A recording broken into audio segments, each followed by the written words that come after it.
아가서 7장 2절 보겠습니다.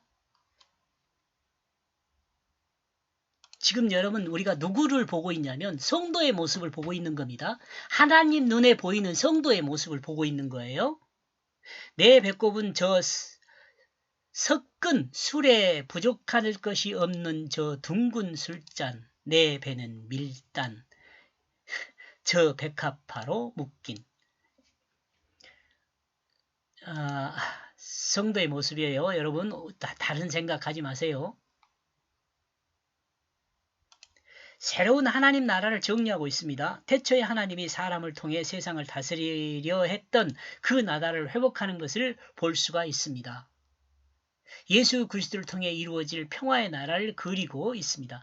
말씀으로 세워질 그 나라를 그리고 있습니다. 이 나라는 태초에 하나님이 창조한 그 나라입니다. 하나님이 계획한 그 나라입니다.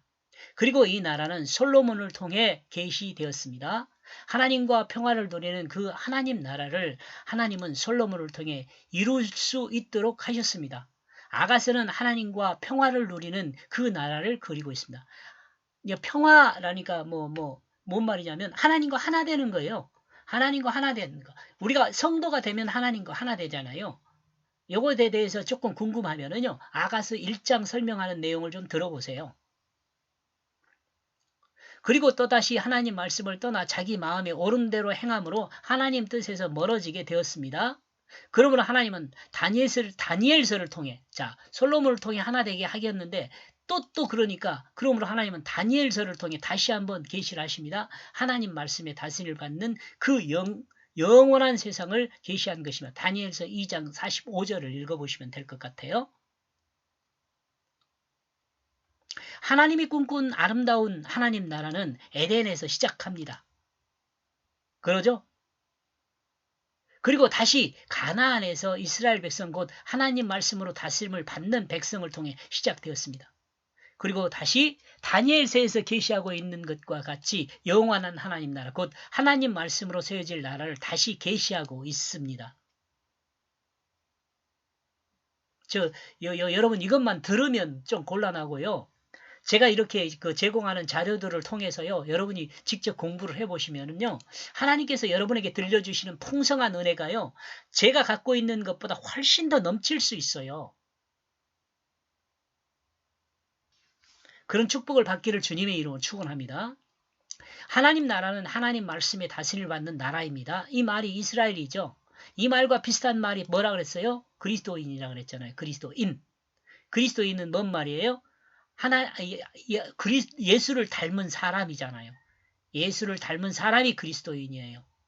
예수를 닮았다는 것은 뭔 말이라 그랬어요? 예수 그리스도가 하나님 말씀이니까 말씀을 닮은 사람이에요. 똑같죠. 이스라엘이나 말씀을 닮은 사람이나 하나님 말씀에 다스림을 받는 사람이나 삶의 형태로서는 똑같이 드러날 거 아닙니까? 그러죠? 하나님 나라는 하나님 말씀을 실체인 예수 그리스도를 믿음으로 그 마음에 하나님 말씀의 뜻이 주가 되는 사람입니다. 내 안에요. 내가 없고 하나님 말씀이 이 몸을 사용해 줘요. 그러니까 자동적으로 하나님 말씀대로 살게 되어져요. 우리가 능동적인 사람이 아니라 수동적인 사람이 말씀에 의한 사람이 되는 거죠. 말씀이 주가 되니까 나는 수동이 되는 거죠. 능동, 수동 여러 가지 이야기가 많습니다만은 이것만 이해해도 뭔 말인지 다 이해가 갈 건데 그렇습니다. 그러므로 하나님의 뜻이 그 육체를 사용하게 된 사람입니다. 이와 같은 사람이 하나님 나라입니다. 이와 같은 사람은 하나님의 뜻을 따라 하나님의 뜻을 행함으로 하나님의 역사를 행하게 됩니다. 행자 빼야 하더라고요. 하나님의 역사를 하게 됩니다. 이해가 되죠? 하나님의 사랑과 하나님의 살아계심을 드러내게 됩니다. 이는 하나님을 영화롭게 하는 것입니다. 영화롭게 한다는 것이 어려운 말이 아니라 하나님이 살아계시다는 것을 다른 사람에게 보여주는 거란 말이죠. 하나님의 영광을 드리는 똑같은 말이에요. 하나님의 영광을 드리는 하나님 나라, 이 하나님 나라가 구원받은 그리스도인입니다. 여러분, 이 나라가 어디에서 시작한다고요? 나와 여러분의 마음 안에서 시작해요. 하나님 나라가 밖에서부터 시작되는 게 아니에요. 예수 그리스도를 믿음으로 나와 여러분의 마음 안에서 시작돼 가지고 밖으로 나가요. 그래서 밖으로 나갈 때는 어떻게 해요? 그리스도인이 되는 거죠. 뭐요? 하나님 말씀을 닮은 사람. 그래서 다른 세속의 사람들이 나와 여러분을 보면은요, 하나님 말씀을 보는 것으로, 하나님 말씀을 듣는 것으로, 하나님 말씀을 맛보는 것으로, 하나님 말씀을 느낄 수 있는 것으로, 이렇게 증거가 돼야 돼요. 이게 전도예요, 이게 전도.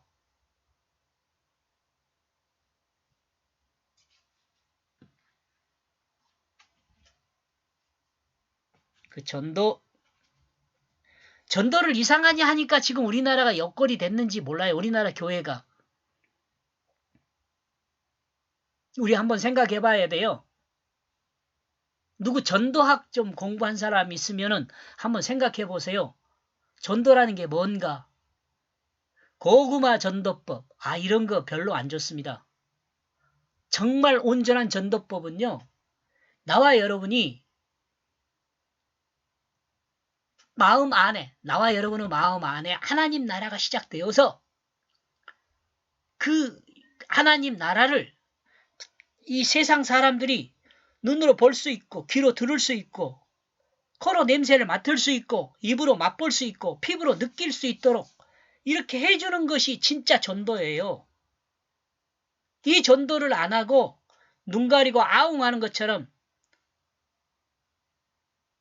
그 바리새인이나 서기관이나 똑같은 지금 행동을 하고 있는 거예요. 전도하면서 거룩한 척하지만 실질적으로 삶이 그 사람 마음 안에 하나님 나라가 없는데 어떻게 전도가 되겠어요? 전도 안 되지. 전도가 되어서 교회 와도 교회에서 좀라도 좀 제대로 해줬으면 좋겠는데 어찌할까. 이와 같은 사람이 어찌 하나님 눈에 아름답지 않겠습니까? 어떤 사람? 마음에서 천국이 시작돼가지고 밖으로 세상 사람들이 느끼게 해주는 사람. 여러분 이렇게 산 사람이 성경에 수두룩해요. 누구요? 아브라함이 그랬고 이삭이 그랬고 야곱이 그랬고요. 다니엘도 그랬고요. 사드락 메사가 아벳느고도 그랬고요. 예수님 물론이거니와 제자들도 많이 이렇게 했어요. 바울도 마찬가지고요. 허다한 증인들이 있어요.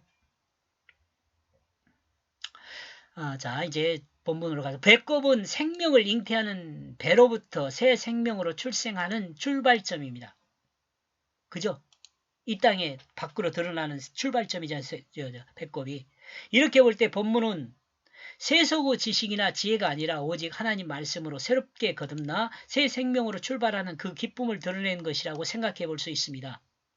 하나님 눈에 보이는 그 새 생명에 대한 기쁨과 아름다움을 드러내는 것이라고 볼 수 있습니다. 그리고 너의 배는 밀단이란 표현은 아기를 출산하고 호울적해진 그 배를 생각해 볼 수 있습니다. 그리고 백합화에 묶인 배꼽은 출생하면서 탯줄을 끊을 때를 생각해 볼 수 있습니다. 이러므로 이 배꼽은 예수 그리스도를 생각해 볼 수 있습니다. 막 지나와서 갑자기 무슨 배꼽이 예수 그리스도라고 생각하니까 조금 당황스럽죠. 근데 읽어보면 그렇구나. 저는 이렇게 이해했어요. 여러분 이해가 다를 수 있어요. 늘 말씀드리지만 인간의 힘으로 할 수 있는 것은 하나님의 그 초월적 사랑인 예수 그리스도를 통해 새 생명을 잉태할 수 있게 하셨습니다. 인간의 힘으로 할 수 있는 것이 아니고 없는 것입니다. 인간의 힘으로 할 수 없는 그것을 하나님의 그 초월적 사랑인 예수 그리스도를 통해 예수 그리스도를 통한다는 건 십자가와 부활입니다. 생명을 통해 잉태할 수 있도록 하셨습니다. 그리고 이 새 생명이 예수 그리스도를 통해 태어난 것입니다. 이 기쁨과 아름다움을 하나님은 본문을 통해 우리에게 말씀하고 있습니다. 이 말씀의 그 새 생명은 생명을 잉태하고 출생한 배꼽은 부족할 것이 없다. 이렇게 왔습니다. 아가서 7장 3절까지요. 2절이요. 2절 했습니다. 여기까지 보겠습니다. 고맙습니다.